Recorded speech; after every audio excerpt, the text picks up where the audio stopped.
going.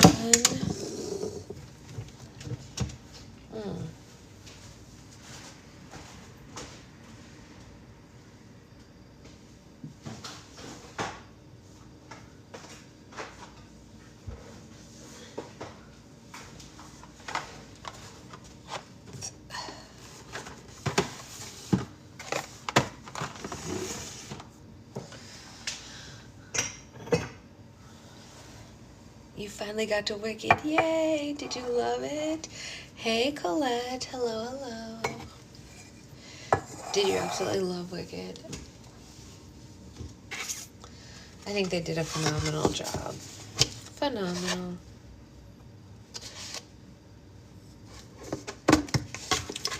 Ten out of 10 would recommend.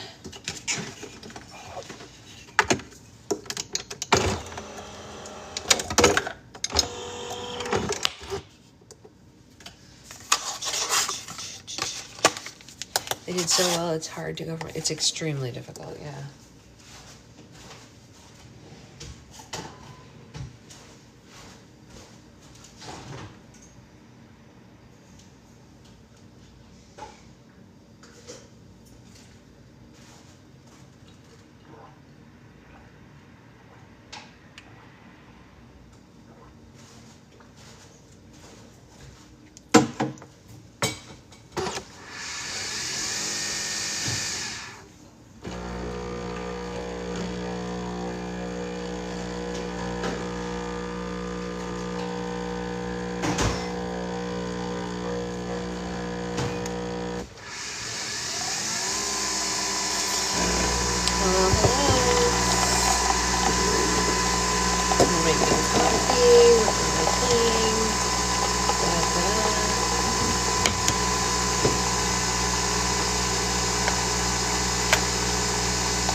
How's it going?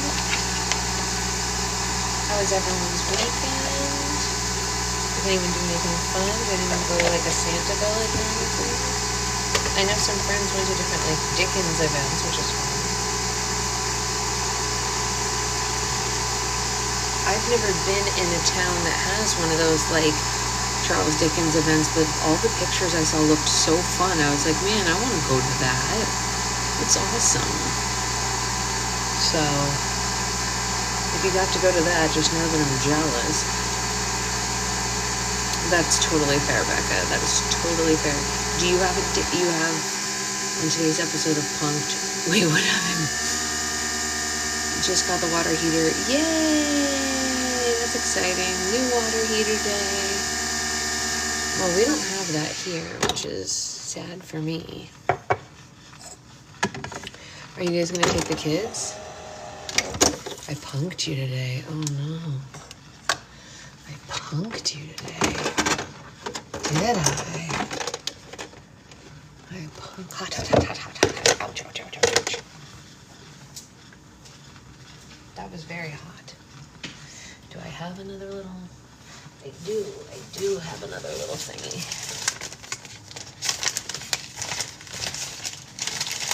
Recycling bags. You grew up in a town that does carolers and all. Wow. That's exciting.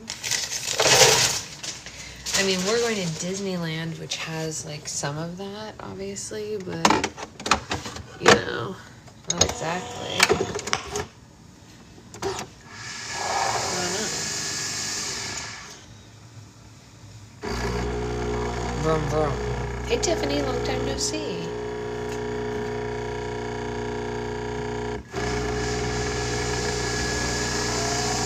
Long time no see. Welcome to book club, where we make coffee. Deborah said the coffee was good. Oh, that's exciting to hear. I'm glad that she liked it. What a win. Yes. Come and hang out. Come to book club anytime for a boost. Morning, Julia. Oh, that's fair. Yes, yes, Liz, I did do that. You're right. There was a reason, though. There was a reason. Yes, there was a reason, Liz.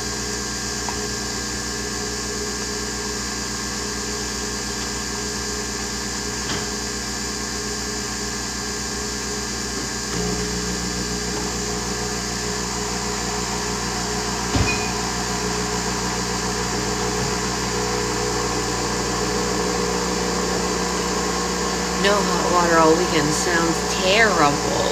That's not good. I don't know.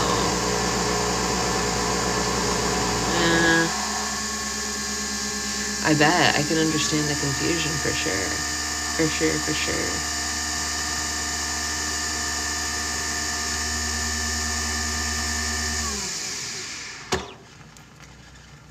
Boop, boop, boop, boop. Coffee.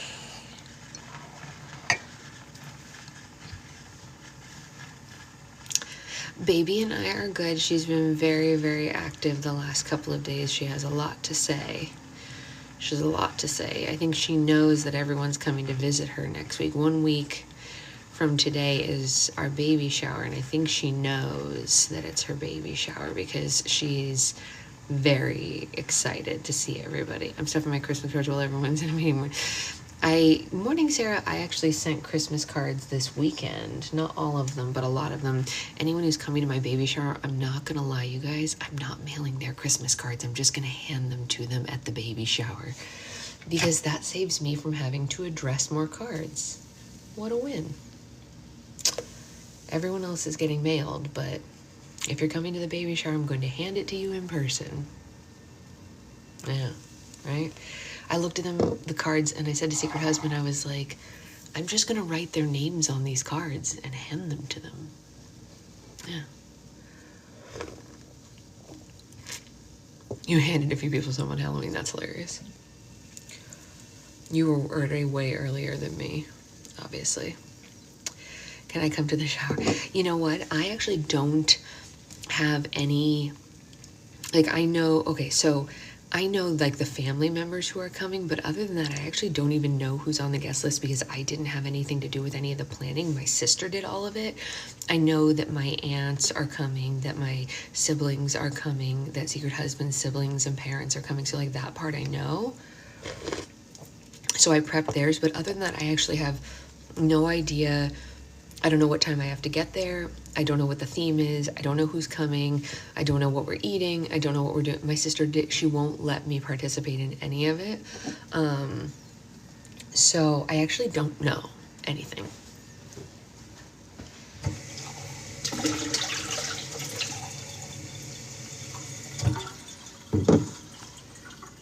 Morning, Mary. Well, I mean, the good news is I know that it's very nearby here. I know this was, I got this at my brother's wedding, actually. I know that it's walking distance from my house, so I assume they'll just come get me when they need me. Do Patreon people get a baby shower for you? Oh, no, I would never. No, no, no. No, there's absolutely no need to do that.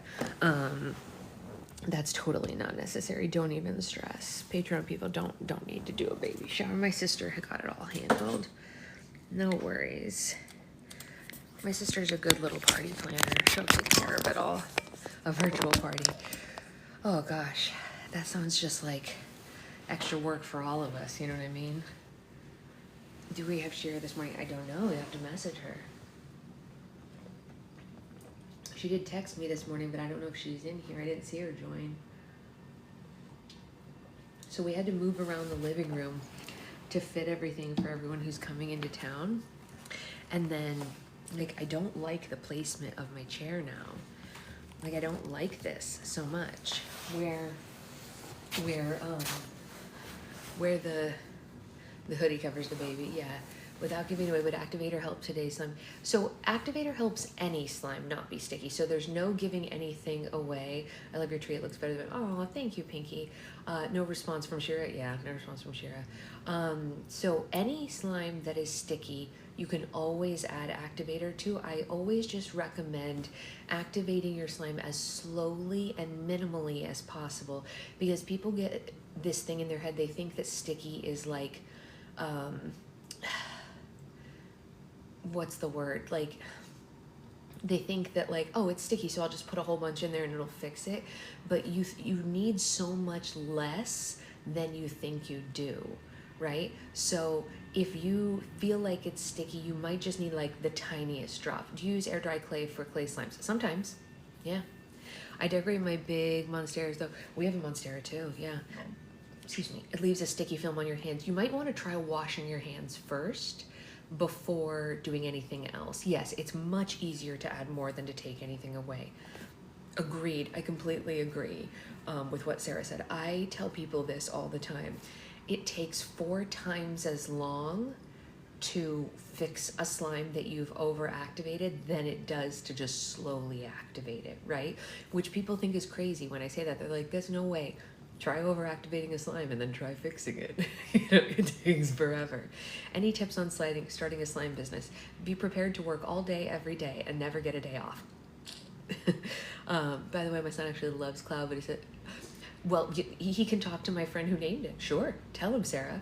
I actually don't disagree. I call it webbing also. I'm due in early February, Sarah. Other Sarah. There's 2 Sarahs in here right now. There's one with an H and one without. All right, bye, Becca. Feel better.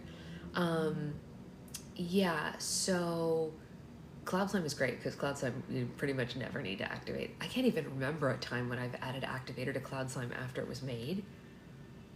I'm trying to think. Maybe like once in my whole life. Maybe. I don't know. Cloud slime pretty much never, like if you make it right. I know you use borax and water. Is that your activator? Yes, that's exactly right, Dawn. Yes, 100%. 1 cup of boiling water to 1 teaspoon of borax powder. I just didn't think he'd like the texture, but I'm so glad. Yeah. Oh, well, that's actually a cloud dough, Sarah. So that he might even like better because it's like a combo. I don't know if you've been giving it to him separately. Yeah, let the slime sit before you package it. Yeah, it has to debubble. Yeah, that's true. That's a good tip also. Let your slime debubble before packaging it. We didn't mix it. That's fair. You know what, Sarah? Some people do, some people don't. That's why I didn't put them together.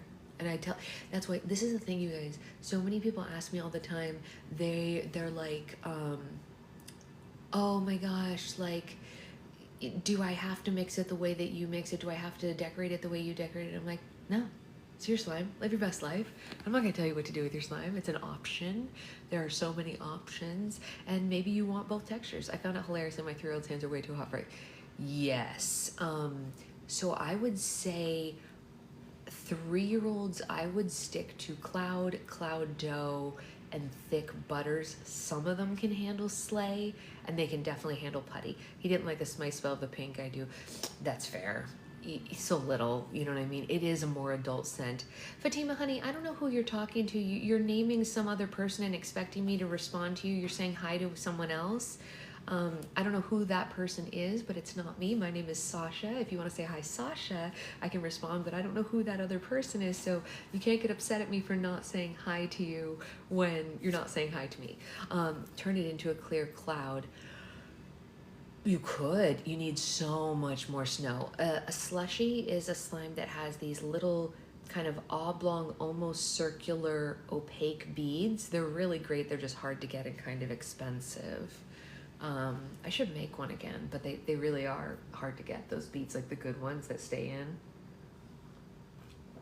I'm not sure if I'll be live later, Fallon. I'll try, but I can't make any promises. Because I have a lot to do, you know, before the holiday. I'm going to try to come on later and make bases, but I can't promise that.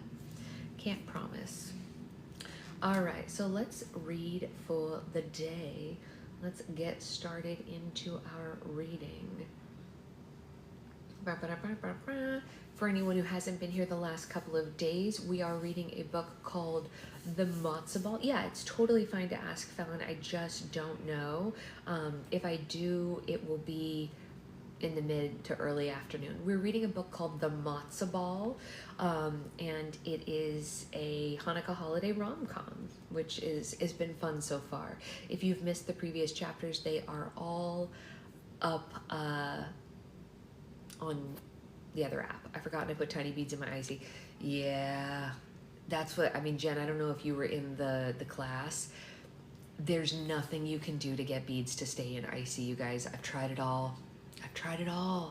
If someone out there in the interwebs manages to get beads to stay in a real true icy, not a jelly, an icy, I will pay them money to tell me how they did it, because I have tried everything, and I have tried for years and many experiments. I just don't think it's possible.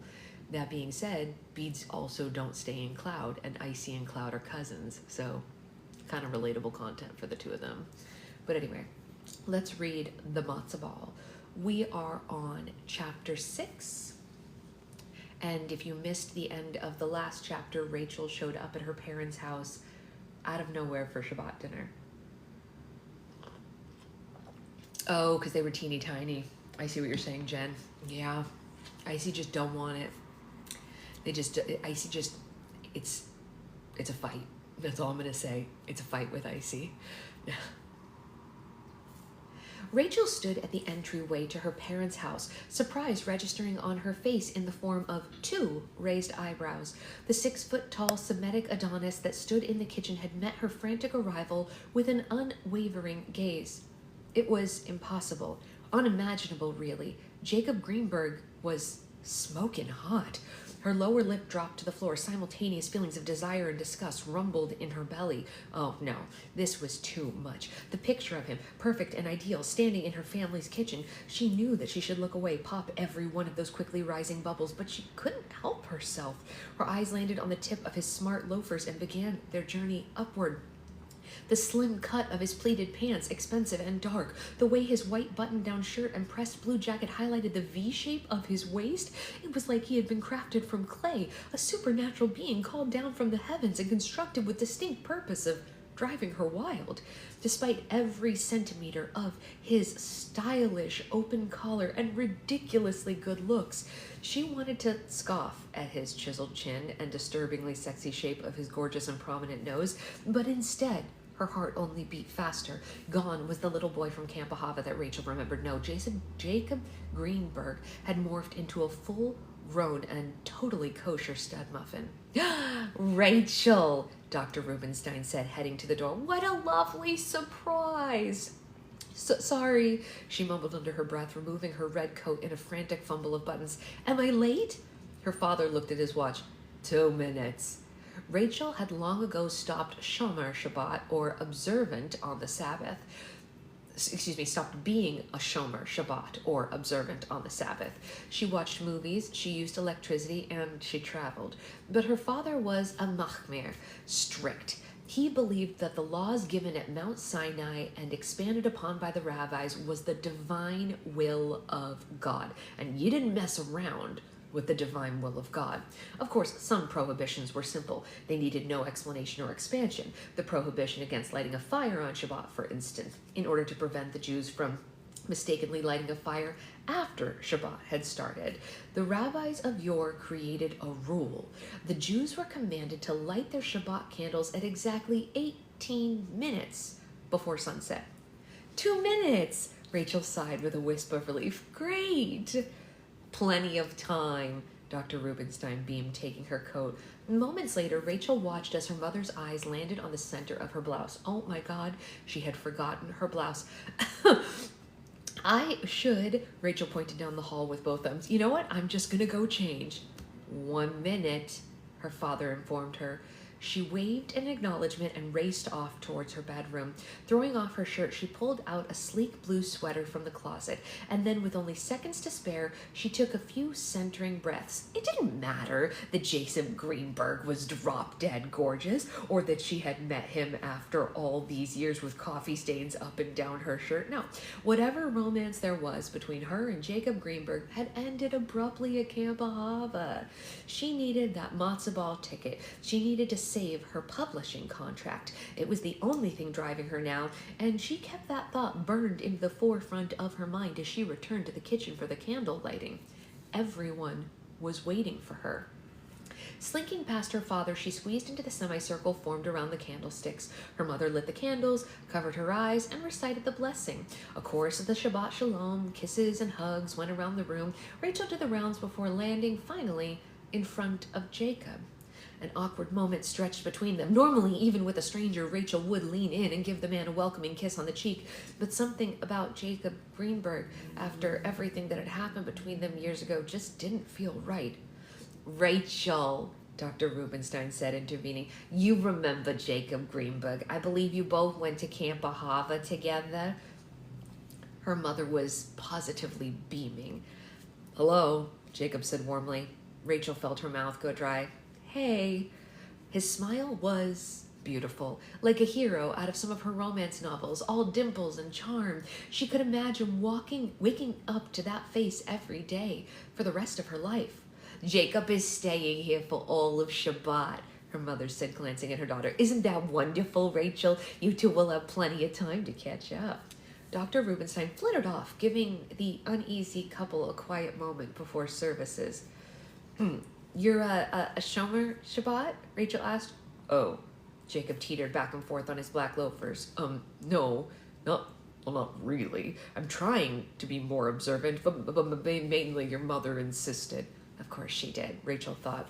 Like everything in Judaism, Shabbat had an order. Friday night began with the candle lighting, after which you let your candles burn in the kitchen or on a table and shuffled off along to services. Upon returning home, there were usually a few minutes of chit-chat, and then you would get settled in while the host or hostess prepared the final details of the meal. Next, there was a series of blessings. Shalom Akalem was sung to greet ministering angels. Elit, I think it's Kalai, was recited as a song of gratitude by husbands to their wives, and if there were families present, you would include a blessing over the children. Afterward came Kiddush, or the blessing over the wine, and then the hand washing, followed by another blessing, followed by the hamotzi, or the blessing over the bread. Only after all of these things were done did you actually get to sit down and eat. The meal concluded, finally, with the singing of the festive song Birkat Hamazon, or the blessing after the meal. It was at this point that anyone not being hosted for the evening was supposed to take the hint and leave. If you were being hosted, however, that meant that you stayed for all 25 hours of Shabbat. Hosting was usually reserved for out-of-town guests, folks who didn't live close enough to the synagogue to walk and thus avoided one of the prohibitions of driving during shul. Jacob would sleep down the hall in her brother's old bedroom. He would wake up in the morning, eat breakfast in her family's kitchen, and head to shul with her parents. He would spend the entire afternoon revolving in her general vicinity. Rachel tried to convince herself that this was a good thing.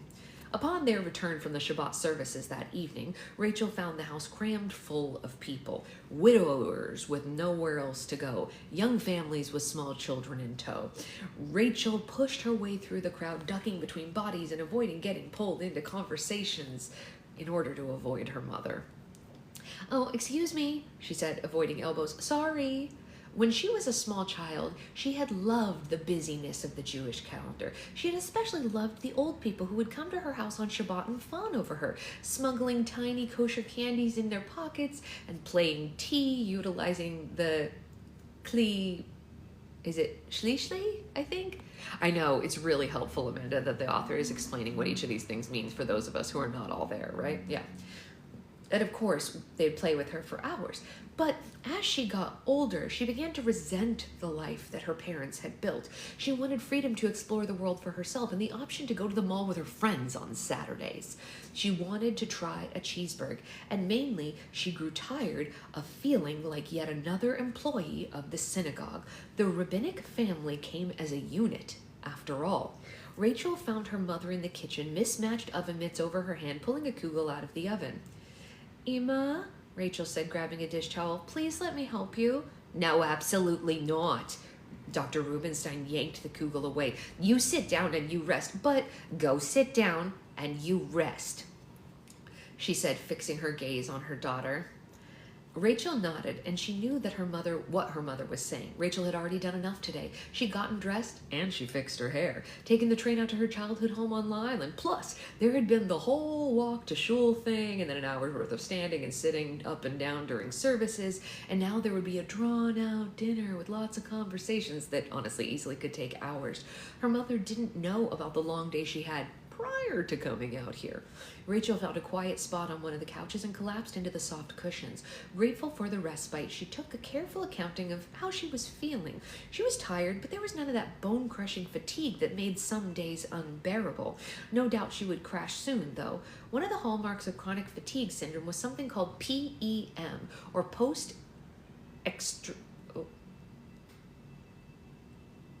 exertional malaise. Post-exertional malaise. Ooh, that sounds intense. PEM meant that within 24 to 48 hours of physical or mental exertion, the symptoms of her disease would just get worse. For Rachel, this meant that the fatigue would go from manageable to completely intolerable. Her body would explode in a barrage of weirdo flu-like symptoms: sore throat, low-grade fever, night sweats, aching joints, and migraines. There was no way to know how long these crashes would last. It could be hours, days, weeks, or even years. The only way to avoid flare-ups was a very unscientific method of pacing oneself and rest. The problem was, of course, that Rachel was awful at pacing herself or resting. On good days, she pushed even harder. On bad days, she still pushed, usually making herself way worse in the process. She wanted what so many others had, what everyone standing around her at her parents' Shabbat table seemed to take for granted. She wanted normalcy. She wanted a career and a family and the ability to walk around a museum for 2 hours without her body punishing her for it. But Rachel couldn't allow herself to think about the future. That was too scary and gray, too terribly overwhelming. And she had learned to survive by focusing on one day at a time, focusing all her energy on one task, one goal, and pouring everything that she had into that. Rachel scanned the living room. Most of the guests were from her father's synagogue. They were people that she'd grown up with, folks that she sat beside in the pews while she played with toys as a toddler. They were as intimate as any family. There was Tilly Stein, a widower who split her time between New York and Florida. There was Shauna Eisenberg, a girl who she had gone to Jewish day school with, who now taught math at the very same school and was happily married with 3 little girls of her own. And there was Maxwell Cohen, a familiar figure in the Rubenstein-Goldblatt home, as he was the current president of the synagogue. He spent his time before dinner huddled in a tightly formed circle, trying to convince members that it was time to remodel the synagogue. The only interloper among these people was Jacob Greenberg, and it was impossible to ignore him. At 6 feet tall, he stood out among the crowd of shrunken Jewish grandmothers that surrounded him, all of whom, with their gray hair and brightly colored jewelry, oohed and awed over Jacob as if he were a freshly cooked brisket straight out of the oven. "Oh, Jacob, it must be really exciting living in Paris. Are you really the creator of the Matzah ball, Max? But you're so tall. You know, Jacob, I do have a daughter in Boca Raton." It was over the top, honestly. Their fawning, their sycophantic smiles and slithering. Rachel tried not to vomit. Oh, alas, the tractate on Jewish mating and dating in New York was clear. If a successful, good-looking, and single Jewish man arrived at your Shabbat dinner, then every Jewish mother within a 10-mile radius was maud to find him. Jewish mothers and Goring Ox shared many similarities in that way. Long Island Talmud, the first date, 23b to 24a. Rachel found herself in a conundrum. She needed to talk to Jacob to convince him to give her a ticket to his sold-out matzah ball. But with every Jewish mother in the room vying for his attention, she had no idea how to pull him away. She needed an expert. My brother just texted me, asked what I was doing. My response is, shh, it's enrichment. That's right, this is cultural enrichment time. Don't interrupt, sir. Thank you for your service. Rachel's eyes drifted over to her mother, now floating through the living room, passing out tiny blue prayer books. In the gladiator ring of Jewish mating and dating in New York, no one could hold a shield against the carefully timed swings of Dr. Rubenstein. Emma, Rachel whispered, calling over to her. "Is everything okay, darling?" Dr. Rubenstein asked. "Yeah, I need your help with something." My help? I need you to make sure I get seated next to Jacob Greenberg at dinner.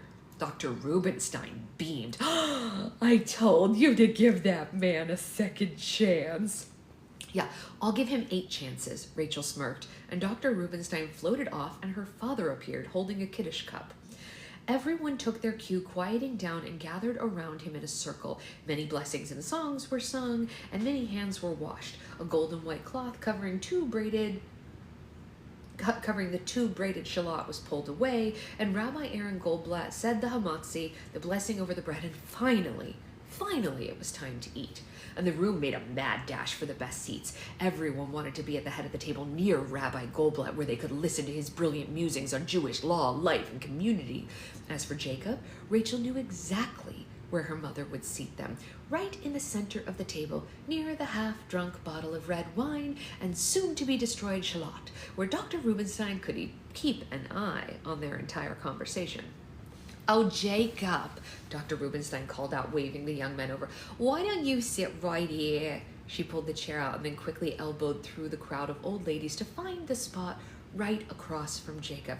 And Rachel, darling, why don't you sit right over here across from Jacob? That way you two will have a chance to catch up after all these years. Rachel slid down into the seat across from Jacob and offered him a nervous smile. Jacob settled into his seat, confident and poised, before gracefully laying a napkin across one knee. Awkward silence fell between them. You look good, Rachel. Oh, thank you, she said quickly, looking up from her lap. You too. Jacob nodded. Rachel nodded. More awkward silence followed. So, he said, tapping his fingers on the white tablecloth. Well, what have you been up to all these years? I'm a writer. A writer? He asked curiously. Well, like, writing and editing, she explained. I went to college for it. Nothing really that interesting. Anything I would know? No, probably not, Rachel said, downplaying her career. It's mainly freelance stuff. Like articles? Kind of. Books? No, Rachel lied. Definitely not books. You work for a specific company? Sometimes. I'm sorry, Jacob said, shaking his head. I'm still not entirely sure what you do for a living. I told you already, Rachel said, growing frustrated. It's not a big deal. His smile faded, injury spreading across his face. Rachel was screwing this up royally. Granted, her lack of social aptitude wasn't entirely her fault. She had spent most of her life as the rabbi's daughter, living in a fishbowl, constantly under scrutiny. Her adult life had only followed that trajectory. But unlike everyone else at the table, Rachel couldn't talk about her career. The other major parts of her life were also off the table. She especially couldn't talk about her daily struggles with chronic illness. It wasn't just that people didn't want to talk about something depressing around the dinner table. It was that her illness, specifically the stupid name chronic fatigue syndrome, which compounded her suffering with a side order of shame. It suggested that Rachel was a malingerer, that her disease was not serious and therefore it didn't have serious consequences. It implied that her daily struggles were nothing more than just a state of being tired, something easily fixed with a long nap or a strong cup of coffee, none of which was true, of course. ME/CFS had determined the course of Rachel's life since she had fallen ill at 18. It had robbed her of every aspect of normalcy, and it hurt like hell to have someone casually question the reality of her lived experience. Sorry, Jacob said. I didn't mean to pry. No, you're not, Rachel said, looking away from him. It's Shabbat, and I don't want to talk about work on Shabbat. Oh, okay, Jacob said, agreeing solemnly. Well, do you have any pets? No. A plant? Rachel shrugged. I killed a bonsai tree once. He frowned. What? You just don't strike me as a murderer. In spite of herself, Rachel laughed. Jacob met her eyes across the table. They were the same eyes she remembered, kind and gentle, except now they had a crinkle at the edges that highlighted his age. Rachel couldn't help herself. Her mind wandered back to the summer that they'd spent together. It wasn't all bad. She thought back to the first time he'd pushed her into the lake. She'd been so angry at him. She tried hard to be good after all, and Jacob's attack had felt totally unnecessary and completely unwarranted. She remembered lying on the bottom bunk of her bed, listening to Leah Abrams snoring, dreaming of every form of this man's demise. His act demanded swift retaliation, so 2 nights later, while everyone in Camp Ahava was sleeping, Rachel snuck out. She slunk through the bushes and darkness, going beyond the lake that separated the boys' and girls' cabins, making her way towards 7B. And after pushing the screen door open, she found Jacob's sneakers, and then, with 2 hands shaking and her heart racing, she dumped 2 tubes full of toothpaste into his shoes. Dropping the evidence of her crime in the garbage outside of the door, Rachel took off. The wind whipped at her cheeks, her brown hair coming loose from her high ponytail into messy strands, and for the first time in her life, no one was watching. The air that humidified, the humid air that often accompanied summers at Camp Ahava no longer felt stifling. She was free. Over the next 2 weeks, Rachel had given in to her newly discovered dark side. If Jacob stole her towel after morning swim, she replaced his shampoo with ketchup. When her favorite pink water bottle went missing, she stole his underwear, leaving him to wave a flag outside the door of the girls' bunk 7G. With each salacious act that he pursued, she upped the ante, until one day, during movie night, the same boy that had pushed her into the lake reached over and took her hand, and she let him. The irony being, of course, continuing the prank war had been her idea. No one could know about their secret love. It wasn't just the whole world had this certain expectation of her. It was a fear of garnering a reputation. Everyone knew which girls snuck out to meet boys. In her tight-knit Jewish community, where you saw the same familiar faces throughout summer camp, college, graduate school, and life, your reputation could follow you into adulthood. She especially did not want her parents to find out. The pranks had been a front for their hand-holding and sneaking off together, a way to leave messages via ketchup and toothpaste that no one would ever suspect. The only person who ever found out was Mickey, but that's only because he knew Rachel and confronted her about all the time she was spending with stupid Jacob Greenberg instead of with him. Jacob gave her freedom. He never judged her for her choices, never asked her to be someone else. He allowed her to escape from the protective, somewhat suffocating bubble that came with being the daughter of Rabbi Aaron Goldblatt. And when Jacob was around, Rachel felt brave. It was hard to believe, falling into his warm brown eyes now, how wrong she'd been about him then. That was the problem with their game. At some point, Rachel stopped playing, but Jacob never did. She had to remember that about him, hold that thought in her mind. As much as she needed that matzo ball ticket, he was a prankster. He'd tricked her into falling in love, turned their first kiss into a giant Camp Ahava prank. He was not someone to be trusted. "So what about you?" Rachel said. "Me? Do you have any pets?" "Oh, yeah, I have a cat, Pari." Rachel stopped eating. Paris. Rachel stopped eating. "You named your cat Paris? What's wrong with the name Paris?" "I don't know," Rachel shrugged. "It just seems a little on the nose." Jacob laughed, a real hearty laugh that made his whole face turn red. "Actually," he said, his voice softer, "it was my mother who named him." Rachel didn't understand. "You let your mom name your cat?" No, Jacob stammered, getting flustered. "I inherited the cat from my mom after she died." "Oh."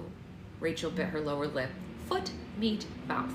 She had heard about Jacob's mother through the Jewish grapevine and Dr. Rubenstein, who had mentioned it once in passing after her name wound up in the Yukor Book of Remembrance on Yom Kippur.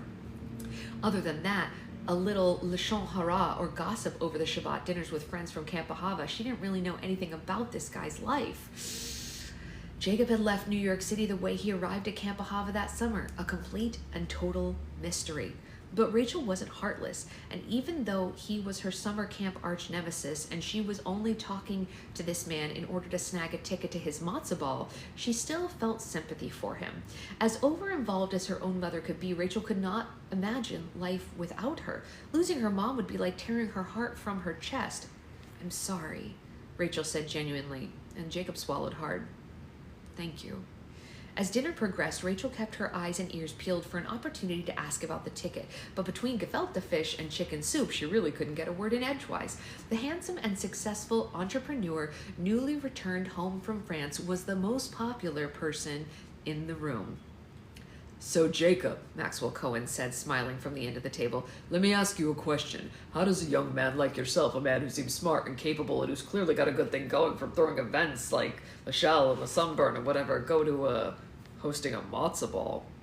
Well, Jacob said, commanding the room, it's quite a long story. About 2 years ago, I was partaking in the great Jewish tradition of eating Chinese food on Christmas. The room chuckled in acknowledgement before falling quiet once again beneath his sway. Rachel panned over the faces of all the guests. It was amazing how Jacob could do that. He commanded every single person with just his presence, like he was freaking Moses himself, dragging the children of Israel around the desert for 40 years, telling everyone that they were headed for the promised land, and when they were actually just freaking lost. Rachel couldn't help but be both annoyed and impressed. Well, this isn't a phone, it's a Kindle, so that's probably why it looks big to you, but it's definitely not a phone. It's just a Kindle. We're just reading a book. No need to be suspicious. It's just a book. Well, normally, Jacob continued, I would be eating it with my mother, but that year, unfortunately, it was just me and a carton of chicken lo mein. Anyway, I was thinking about how for Jews, Christmas can feel, I don't know, kind of lonely.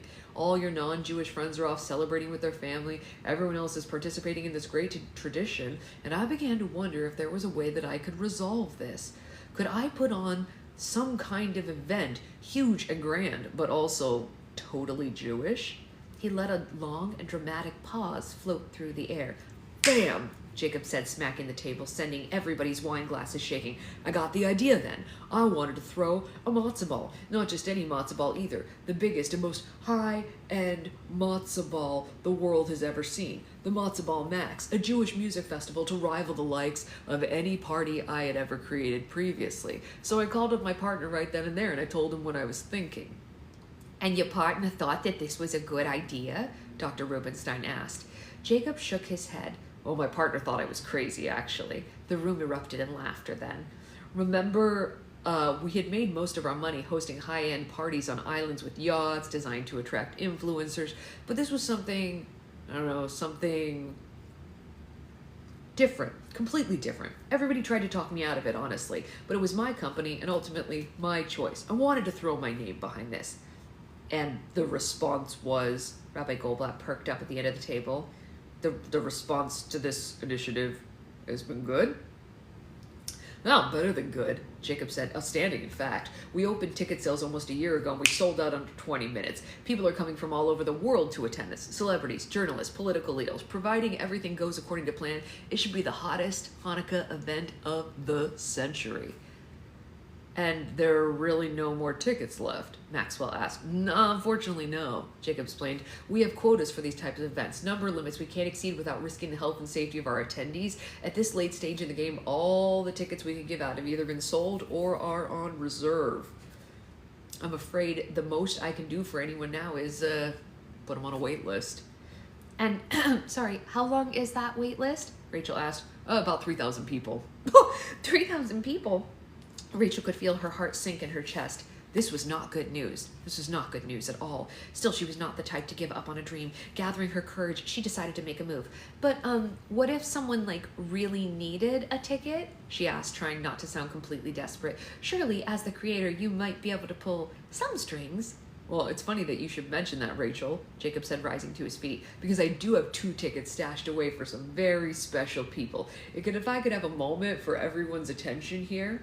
Rachel squinted, confused. People normally didn't make speeches at Shabbat dinner, but Jacob Greenberg was all confidence. Moving to the center of the room, Jacob picked up his glass of red wine and lifted it into the air.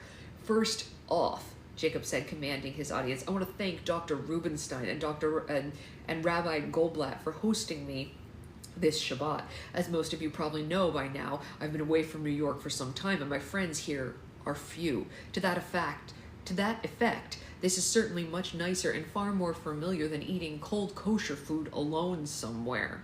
Dr. Rubenstein smiled at him. Oh, it's our pleasure, Jacob. Thank you, Jacob said. I hope that should you ever visit Paris, I can extend the same invitation to you. Oh, we would love that very much, We would like that very much, Rabbi Goldblatt said. Jacob nodded. I also need to ask your forgiveness. You see, when I contacted you both last week, I wasn't just looking for one of your famed Shabbat dinners or inspirational morning sermons. But believe it or not, I came here with an ulterior motive. Jacob, Dr. Rubenstein jested. How scandalous of you. Rabbi Goldblatt, Dr. Rubenstein, Jacob said, lifting his wine glass higher. I think everyone can agree that when it comes to contributions to the Jewish community, no one can hold a candle to you. Whether it's through good deeds, charitable works, or brilliant sermons, you too have consistently modeled your values for others. This reason alone, it is both my honor and pleasure to offer you the last 2 tickets to the Matzah ball and ask if you would light the candles and say the final blessing on that 8th night. Rabbi Goldblatt rose to shake Jacob's hand, and Dr. Rubenstein squeezed her way past the metal folding chairs, embracing the young entrepreneur in a warm hug. The whole room sparked with energy and excitement, except for Rachel. Rachel stared down at her half-eaten bowl of chicken soup, and she suddenly felt nauseated. Her life, like her publishing contract, was over.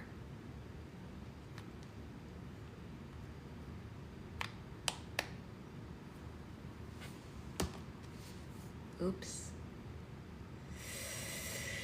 Well, it doesn't sound good for old Rachy Rach.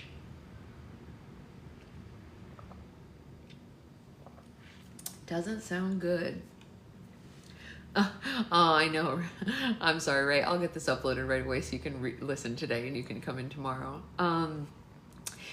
So the next chapter is, I missed it. He gave the special tickets to her parents, Sloth. Yeah, to her parents. She is a good writer. I agree. This writer's pretty awesome. Yeah. I'm going to try to get on later, and unfortunately we have to, Katie, and the reason is the next chapter is longer than the amount of time I have left before I have to get to the post office. So I do have to scooch. Sometimes there's shorter chapters and I can do 2, but this one was a long one, so I only have time for 1. I'm going to get all those orders to the post office, and then I'll be back to make bases for Roll for Slime this afternoon. Yeah, so that is the whole kit and caboodle. If anyone has any questions or whatever, obviously you can always contact me, but my goal is to get on this afternoon to really make a lot of base today. I have a little bit of white and clear base left, but not enough to get us through, so I need to make more. And that is pretty much it. So I will see you all tomorrow. Just as a heads up for everyone who does book club, this coming Saturday, the 21st, is going to be our last book club until the 27th. So there will be 1 week of a pause. I know that's not what any of us want, but we have too much family in town and too many things going on in the mornings. Like, for example, on that Monday, my niece will be here at 8 a.m. and I need to watch her, and we don't put her on camera. So I can't really do book club while she's here, because she might accidentally step into the camera. You just finished your slime kits? I love that. Please send a picture, Jen. And stuff like that. So I won't be, and then the next day is Christmas Eve, and then Christmas, and then the day after Christmas, the whole family is going to Disneyland. So those days, we will not have book club. So from the 22nd until the 26th, no book club. 21st, yes, book club. 27th, yes, book club. But those days in between, we will have a break. And I will just be trying to manage all the people that are in town for different things. I'll still be answering emails on some days and things like that, but I will not be on lives. Just a heads up. Coincidentally, the 25th is also the first day of Hanukkah, so it's fitting that we have that little break there. All right, so I will see you all later for base making. Tomorrow is Roll for Slime After Dark. Wednesday is, I know, now you said it's listen, I have to do it too. Oh wait, I died watching your story with the long pause. Wait, which one? Which one, Ray? I'm kind of busy those days, so yeah, I think everyone is off to my appointments. Bye, see you later, Julia. The one with the mom. Oh, that was funny. You're right. I was like, what do I do with this? Also, my mom doesn't cook, like, at all. So I was like, this is I don't know what to do here. But it is what it is. So anyway, tomorrow we have Roll for Slime After Dark. And then if there's any people who missed another day of Roll for Slime and we need a catch-all day, Wednesday will be the catch-all day for anyone who's missed it, because it's going to be pretty much the last Roll for Slime of the year. So if you're like desperate and you need a Roll for Slime before the end of the year for a gift, for whatever, Wednesday is the last day to have one of those. Just is what it is, you know? But anyway, I will see you all later. I hope you have a great rest of your day until we make bases. And that's pretty much the whole kit and caboodle. All right, goodbye, folks.